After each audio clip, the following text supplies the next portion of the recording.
Five signs that the Azimio ship is sinking. Five signs that indicate that this Azimio coalition ship is sinking. Ladies and gentlemen, brothers and sisters, friends, enemies and comrades, my name is Kenya Revolutionary. I'm gonna give you 5 simple signs that show that Azimio is actually not doing good. And that's the reason why Ruto kind of seems like he's winning. So let's get to it. Let's go. Usikubali nusu mukate, usikubali ata mabebe mawe, sufuria kichwani Ruta usikubali, andisheki. Number 1 is Maandamano. Maandamano has always been the strongest tool used by Raila Odinga and Azimio to get the government to kind of bow to their request or their demands, okay? Maandamano. Remember, in 2017, what brought this handshake? It was Maandamano, okay? 2007, it was more like tribal clashes.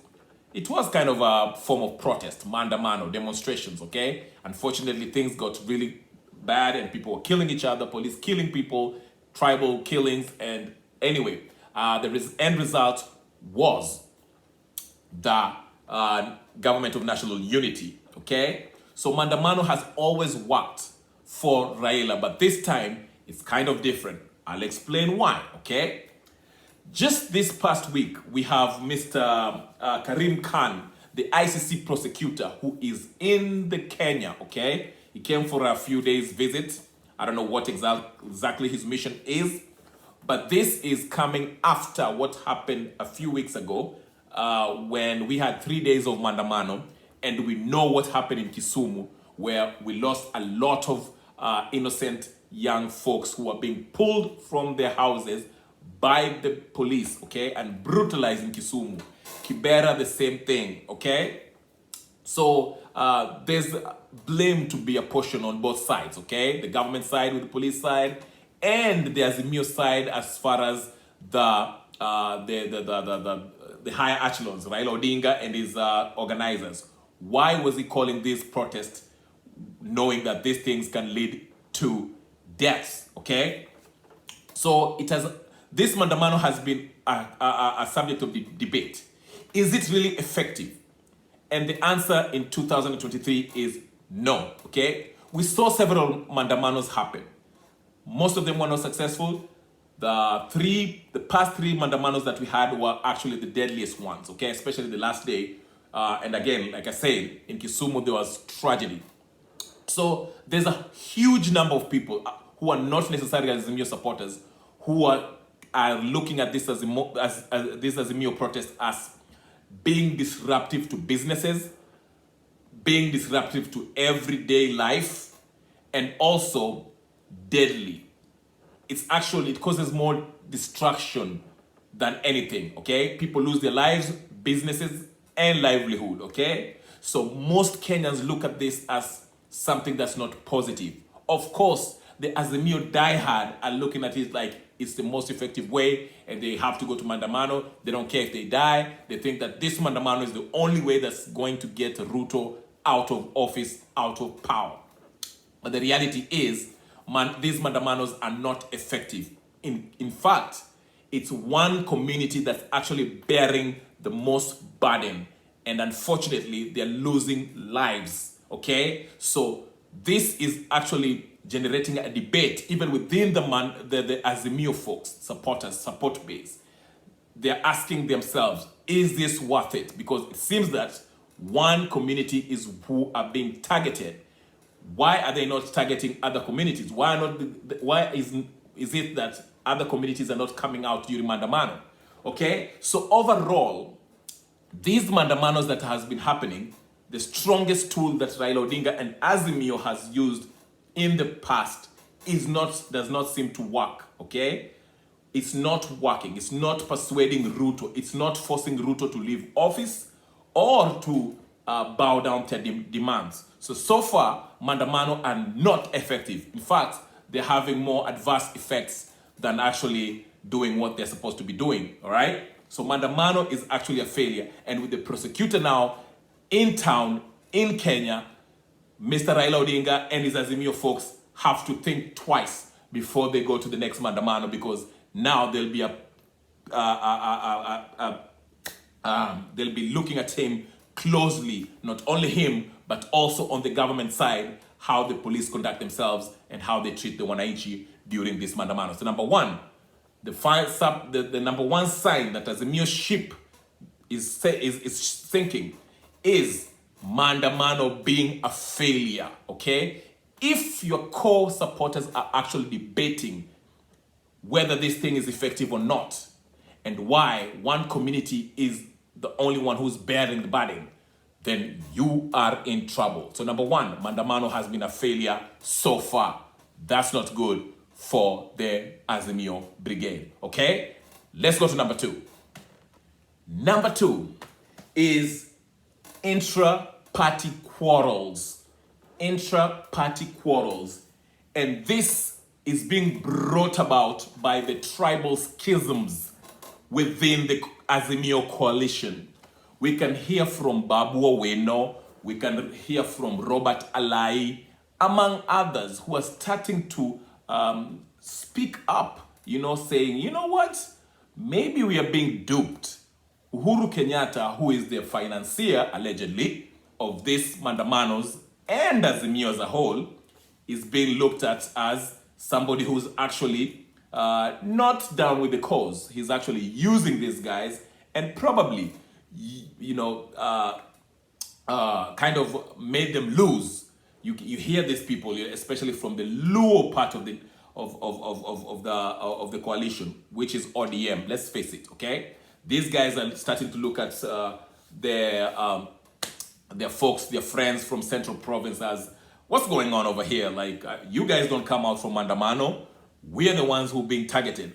What's going on? Okay? Why should you guys... I just had Robert Alai when he was... last week, actually, when he posted in his Twitter mentioning that Martha Karua and anybody from the Jubilee side, okay, should not go and negotiate in these talks that they just agreed on, because they did not... their people did not suffer, so to speak.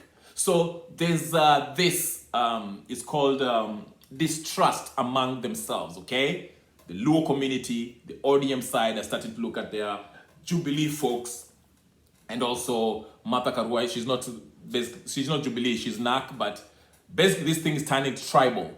The Nyanza people who have been, who have lost a lot of young folks who have been targeted in these brutal killings, okay, during the Mandaman, are starting to look at Central like, why are you guys calling for Mandamano? And while it's when we go to Mandamano, it's only the Luos that get killed.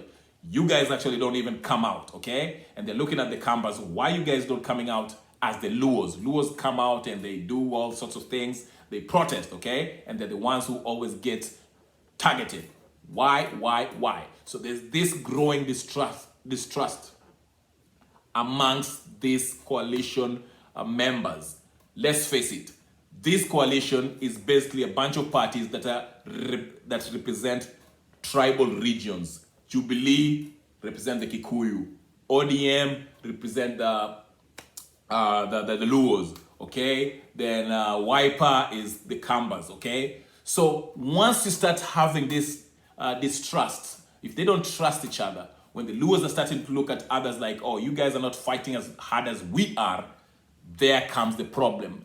The ship is sinking. So whoever is leading this organization, Raila or whoever is advising him, has to be very careful how he navigates through these turbulent waters, okay? Because this game, Jubilee might just walk out, or, the Martha Karuas might see, hey, listen, we don't have to be here anymore. If you guys think this way, we might as well leave you. So, yeah.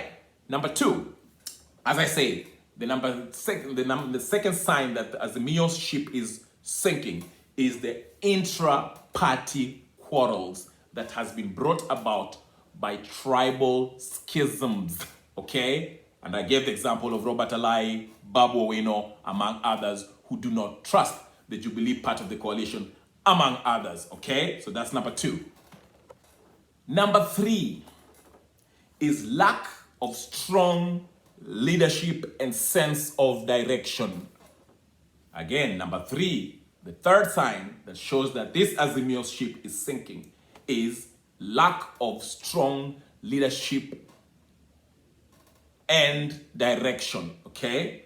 We saw Raila Odinga, how many times he has come out and told us, this weekend will be the mother of Mandamanos. The weekend comes, he cancels it, okay? Next time he calls for a Kamkunji for consultation, to consult his supporters. Well, it's more of like telling them what they'll be doing, okay?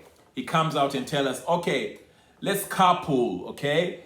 Let's avoid taking matatu. Let's walk to our destination. Let's, I don't know, boycott this product. Let's do this. It's just around, one day they're doing this, the next day they're doing that. There's no concrete, real ideas that can actually affect this Ruto government to bow down to your demands, okay? One day it's more like they're trying something to see if it works, okay? Let's try walking. Let's try boycotting this. Let's try this. There's no strong plan on how to deal with Ruto's government, okay? And there's no strong leadership, okay? That's a sign of weak leadership, okay? Raila Odinga says this one time, the next one time, this one time. That's lack of leadership. You have to be very, very, very, very precise and very, very focused on what you want to do. If you say this Sunday is going to be the mother of all Mandamanos, gather around, get your troops, go out there, do what you say you will wanted to do, okay? Don't wait till the last minute and be like, oh no, we are canceling, we are going to consult, I don't know, we are going to talk to Ruto, blah, blah, blah. That is lack of strong leadership, okay? So Raila, again, most people will say, oh, Baba is now, Baba has done his part, Baba has been, Baba. Stop it, okay? If he is still the face of the Azimio people coalition, okay? He needs to be strong. If he's not, then let him step down and put somebody else who can be very, very, very decisive in what he says and what he does, and then they shall see the effects, okay? People don't follow someone who's really kigeugeu. He's not sure of himself. Whether we are supposed to carpool, or we are told to walk, or we are told to stop Mandamano, or boycott Airtel, or boycott Safaricom, or be decisive. Stick to one gun. One day is the cost of living, the next thing is Sava, the next thing is... Stick to an issue and go for it. Strong leadership. You have to be decisive. If you're not, then your ship will crumble and your followers shall see cracks in you, weakness, and they shall jump ship and your ship shall sink. So number 3, it's lack of strong leadership in Azimio and a sense of direction. That's number 3. Number 4, the fourth sign of Azimio actually showing signs of the Azimio ship sinking is growing discontent amongst the followers. I've mentioned this in not so many ways in my past reasons that I gave, okay?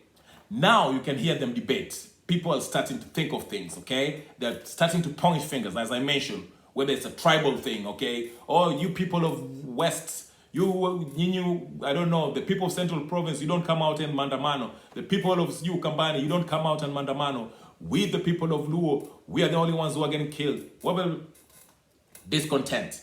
And another sign of discontent is this. Why are we going to sit down with Kenya Kwanza, okay? If we do not recognize this government, I'm speaking as if I'm Azimio. I'm not Azimio, I'm not Kenya Kwanza. I'm just giving an example. If I'm Azimio and I don't recognize the Kenya Kwanza government, why sit down to negotiate for power? You don't sit down with somebody who took your victory as you claim. You don't sit down. Power is for you to grab. Get power. You grab power, you get it. Snatch it. You don't go and negotiate all this. Oh, yeah, give me this. You know? Because listen, One of the things that the Kenya Kwanza have put in the table is the official office of the opposition. And guess what? Let me be a prophet today. If these talks are to succeed, Azimio are going to take that deal, that official office of the opposition. They are going to take it. Azimio are looking for something, okay? And once they take it, that's it, okay? But among their followers, they're looking at, like I said, Azimio supporters, there's a growing discontent with what Azimio is doing. The guys at the top, the so-called brass, the top brass, the leadership, again, going back to my point, lack of strong leadership is causing this growing discontent, because these guys, they did not consult with their supporters. They just decided, okay, we are going to sit down with Kenya Kwanza. Okay, what are they going to negotiate? Okay, who told them that we want to negotiate about the official office of the opposition? Okay, so there's people who are very against these talks because they feel that these talks are not going to work. Okay, and the Chungwa is not helping because the Chungwa is actually dictating how the talks will go, when it will start, and what they'll talk about. Yes, Kalonzo Musyoka also wrote his letter, but it seems like Kenya Kwanza's side, they have their hands on the steering wheel. They can steer these talks whichever way they want. And they know they have the upper hand in this. Azimio are the one who are aggrieved. So their supporters are looking at Azimio. Azimio supporters are looking at their leaders and saying, what are you doing? We just have our supporters killed. We just have mandamanos and we sacrifice ourselves. You're going to sit down with those guys again? Not another handshake. We don't want another handshake. We don't want any talks. We want power. We want justice. That's what Azimio supporters who are saying that. So there's a lot of friction, and there's a lot of there's no cohesion among the Azimio supporters. And as long as we have these politicians, especially these Azimio politicians like Robert Alai, Babu Owino, talking about the people from the mountain not supporting them as much, this friction and the fracturing, okay, these guys will kind of disintegrate.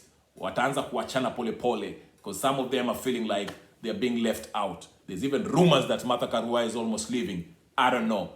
But there's growing discontent among Azimio supporters. They're not speaking as one. Okay? They don't like what their leaders are doing. So that's another sign, the fourth sign of signal that shows that Azimio's ship is sinking. All right?